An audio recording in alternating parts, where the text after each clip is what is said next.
One, two, three, four, H-A-L-L-O-U-chan. Are you okay? Well, I'm okay. Halo semuanya, perkenalkan namaku Yuchan.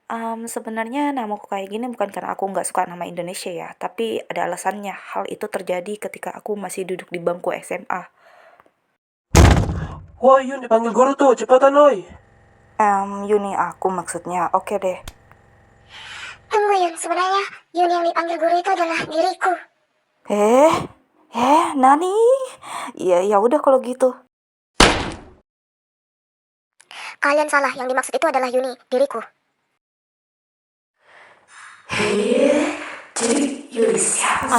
Mungkin yang dimaksud adalah Yuni diriku.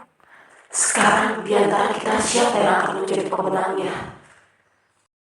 Choose your heroine. Yuni, mapel yang dikuasai bahasa asing kimia. Yuni, anak dancer hiperaktif. Yuni, cute girl.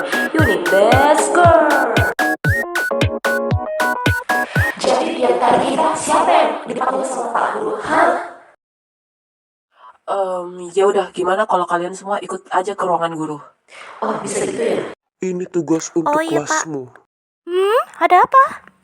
Ya begitulah kalau kita punya nama sejuta umat, lalu puncaknya. Oke, lah. Dikarenakan banyak yang namanya Yuni, jadi hasil diskusi untuk hari ini adalah mulai dari kamu. Iya, nama kamu berubah jadi Yucil ya. Ingat, Yucil. Yucil? Apa itu Yucil? Kecil dan mungil. Lalu kalian namanya berubah menjadi Yujun dan Uni. Ingat? Oke, lalu bagaimana dengan diriku? Yuchan. Cantik. Jangan bilang sebenarnya kalau dia suka sama aku. Kamu Enggak Yun, enggak. Itu karena kamu wibu. bilang apa kamu tadi? Coba ulangi sekali lagi. Istighfar Yun, istighfar. Sorry Yun. Jadi begitulah kejadiannya. Aku pribadi sih asal namanya bukan nama yang jelek, aku bakal nengok dipanggil apa saja. Contohnya nih kayak, woi. Guys, kali ini aku mau ngomongin betapa jauhnya ekspektasi versus realita. Aku sendiri udah kebal digebukin sama realita kehidupan sosial. Siapa ya? Iya, tunggu. Siapa ya? Kehidupan sosialmu. Lah, kok kamu datang lagi? Aku nggak salah apa-apa loh. Sudah, sana pergi. Sudah, ampun, diam Pak. saja dan tutup matamu. Inilah akibatnya kalau kau lari dari tanggung jawabmu sebagai orang dewasa. Sorry bang. Ekspektasi, lulus nanti aku mau masuk SMP 1X, SMP favoritku. Realitanya aku justru masuk SMP 3X, SMP yang dekat dengan rumahku. It's okay, berikutnya aku akan berusaha dan pasti masuk SMA favoritku. Aku bersungguh-sungguh. Damn, aku justru masuk SMA yang dekat rumahku lagi. Gak apa-apa, berikutnya pasti akan sesuai dengan ekspektasiku. Aku belajar dengan giat, berolahraga agar sehat, sehingga aku bisa lulus diterima sebagai mahasiswa jurusan psikologi. Hah? Aku di mana? Aku siapa? Gak apa-apa teknik, setidaknya setelah lulus aku bisa kerja di industri pangan, obat, hingga pertambangan. Akhirnya lulus dan aku kerja juga. Sebagai tukang gambar tapi...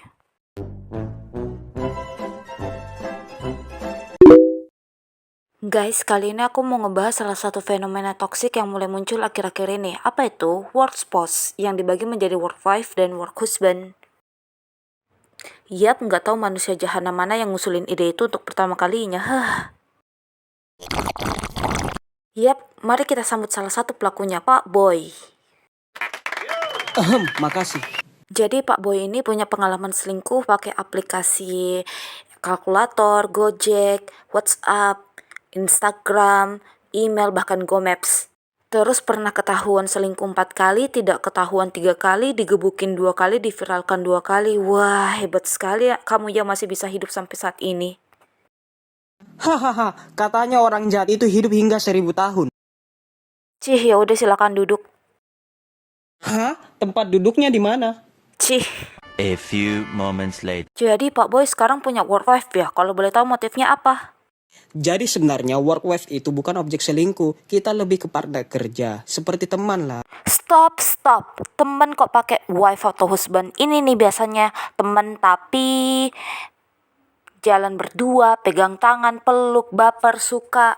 Jangan suuzon dulu. Dengan adanya workforce, kita bisa lebih semangat dalam bekerja dan menyelesaikan tugas. Semangat, oke, please pihak manajemen kantor selain memperbudak nggak memperkerjakan, kalian harus care terhadap karyawan kalian. Misalnya nih, sewa cheerleaders atau piknik outdoor, free counseling, psikolog, atau bahkan bisa juga dengan naik gaji gitu. Sorry. Kalau naik gaji mustahil ya guys. Tapi menurut survei, punya workforce lebih banyak positifnya loh dan bikin tambah bahagia. Hehe kepalamu. By the way, kita kan sehobi. Gimana kalau jadi my hobby wife? Polisi, iya atas tuduhan tindakan tidak menyenangkan ya. Help! A few moments later. Jadi guys, workforce itu sebenarnya selingkuh elit berkedok kerja. Orang kerja mah cari duit, bukan cari pasangan lagi, ya kan? Kita pasti punya teman yang pengalaman cintanya tragis atau nyaris nol, tapi so iya banget kalau berteori atau ngasih nasihat ke temennya. Dan, well, yap, orang itu termaksud dalam diriku. Wah, Yuchan, dia selingkuh. Aku harus gimana? Apa aku pura-pura nggak tahu aja? Gimana? Ya putus lah. Tapi aku masih sayang. Ya udah sabar aja. Tapi Yuch, Hoi, kok ngajak ribut ya? sorry Yuchan. Lihat betapa briliannya ideku. Ini semua berasal dari pengalamanku tahu. Jadi aku pernah suka sama seseorang dan pas nembak, aku suka sama kamu. Sorry Chan, aku nggak suka cewek. Kita bisa coba jalani. Hah? Ya, aku nggak suka cewek. Kenapa kamu nggak bilang? Kan kamu nggak nanya. Kalian pikir ini fiksi? Enggak, ini nyata. Dan menjadi traumaku. Jadi aku pernah jadian sama seseorang dan bilang ke dia, kita putus yuk. Kenapa? Sebenarnya aku udah bosan sama kamu. Kok kamu gitu sih? Ngomong yang baik bisa kan? Ya udah kamu terlalu baik buat aku. Tolong. Firasatku mengatakan sebentar lagi karma akan menamparku. Chan, gimana kalau kita udahan aja? Kan karma datang. Kenapa kalau boleh tahu? Nggak apa-apa sih. Kalau nggak apa-apa ya kenapa putus? Iya, nggak apa-apa. Ini cowok bego ya? Ya nggak apa-apa, kamu jujur aja.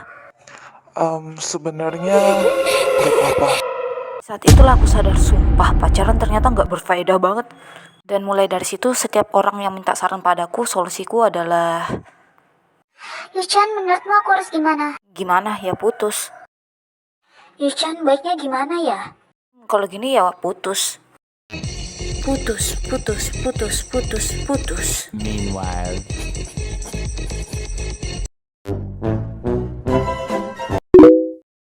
Jadi waktu aku mau tidur, aku baru sadar kalau ada yang mengganjal dari mamaku.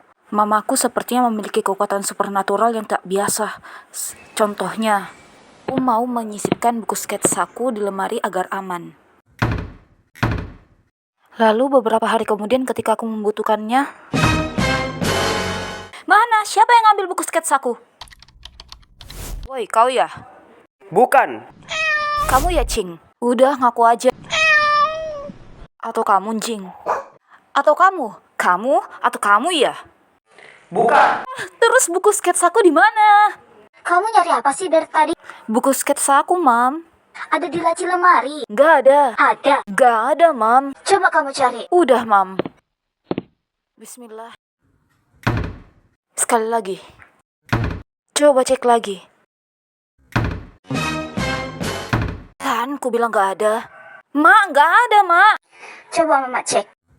Terus ini apa namanya kalau bukan bukumu? Lah, kok? Apa ada yang salah dengan penglihatanku? Enggak. Mungkinkah ini lemari bukan lemari biasa dan hanya orang-orang terpilih yang mampu melihat isi lacinya?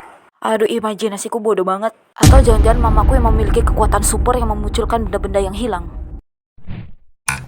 Dan malamnya aku mikir, oh mungkin aku yang teledor. Mungkin kali ya.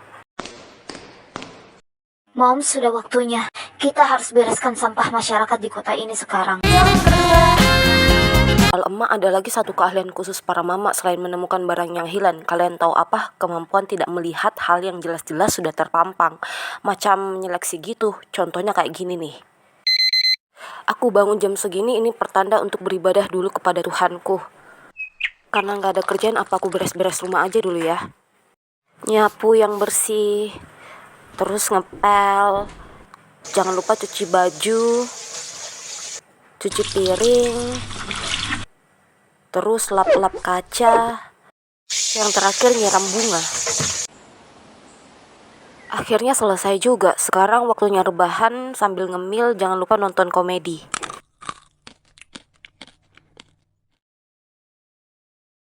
Jika saya terpilih, pengangguran akan berkurang. Saya juga berjanji akan memberantas korupsi. Astagfirullah. Punya anak perempuan kok kerjanya rebahan sambil main HP terus. Hah? Menurut mama siapa yang ngerjain ini semua? Apakah benda-benda itu bergerak sendiri? Atau ada tukang sihir di antara kita? Ma, ada yang bisa aku bantu? Gak usah dibantu. Oh, oke. A few moments Di later. rumah ini gak ada yang bisa bantuin mama. Hah? Tapi... Ma, lihat deh bajuku. Ini harganya 100.000, aku tawar jadi 95.000. Murah banget kan? Hah? Kamu bilang tadi harganya berapa? Harganya 100.000, aku tawar jadi 95, hehe. Coba ulang sekali lagi. Harganya 100.000, aku tawar 95. Murah kan? Kenapa, Mam? Dasar anak prodigal, itu kemahalan tau. Ampun, Mam. Ampun. Hari ini coba kamu perhatikan skill menawar yang mama punya, lalu praktekkan. Oke, Mam. Di toko ini coba kamu pilih baju yang kamu suka. Silakan dilihat dulu sayang. Ya udah, Mak. Bajunya yang ini aja. Benar yang ini. Bu, ini berapa harganya? Oh itu, harganya 110.000 Bu. Jangan khawatir, bisa ditawar kok. Ya udah, karena harganya segitu aku tawar 60 aja ya Bu. What? Mam, kok nawarnya murah banget sih? Udah, kamu diam aja, percayakan sama mama. Aduh Bu, itu kemurahan. Gila nih orang nawar kok nggak pakai otak. Ya udah kalau gitu 70.000. Woi kapitalis, baju kayak gini mah masa 110? Gak bisa Bu, gimana kalau 100, harga pas sudah. Ya udah kalau gitu 70.000. 95 deh Bu. A few moments later. Hah, ternyata di lawan yang sangat tangguh. Gimana Bu, mau diambil harganya 95 aja deh. Mak, sudah Mak, nggak usah ditawar lagi. Jurus terakhir. Gak usah kemahalan, mending ke toko sebelah aja. Ho, aku yakin dia akan menyuruhku untuk berhenti. Tunggu dulu. Sial, kali ini untungnya cuma dapat sedikit. Akhirnya baju itu dibeli dengan harga 85.000. Gimana, kamu sudah paham kan cara nawar yang benar? Iya, Mam. Gila, emang gak ada yang bisa mengalahkan ras terkuat di muka bumi ini, para emak.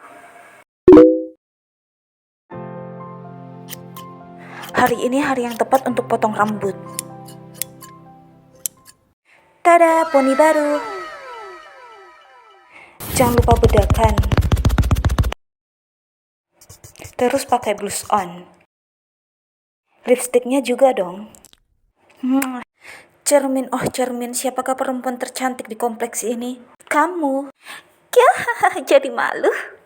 Gak boleh gitu, walau kita cantik sebagai cewek baik, kita harus pura-pura bego biar kelihatan rendah hati. Macam ibu peri. Ma, gimana penampilanku hari ini? Hehe. Wah, hari ini anak mama kelihatan paling cantik. Iyalah paling cantik, mamaku kan cuma punya 2 anak, aku dan kakakku. Pa, gimana penampilanku hari ini? Bagus, tapi jangan menor begitu. Oke, kali ini dianggap kayak anak kecil. Kri, gimana penampilanku hari ini? Ya, sama kayak biasanya. Coba lihat baik-baik. Tidak ada yang berbeda dari biasanya. Memangnya biasanya itu kayak gimana di matamu? Guys, jangan lupa untuk subscribe, komen, dan like. Oi. Berisik.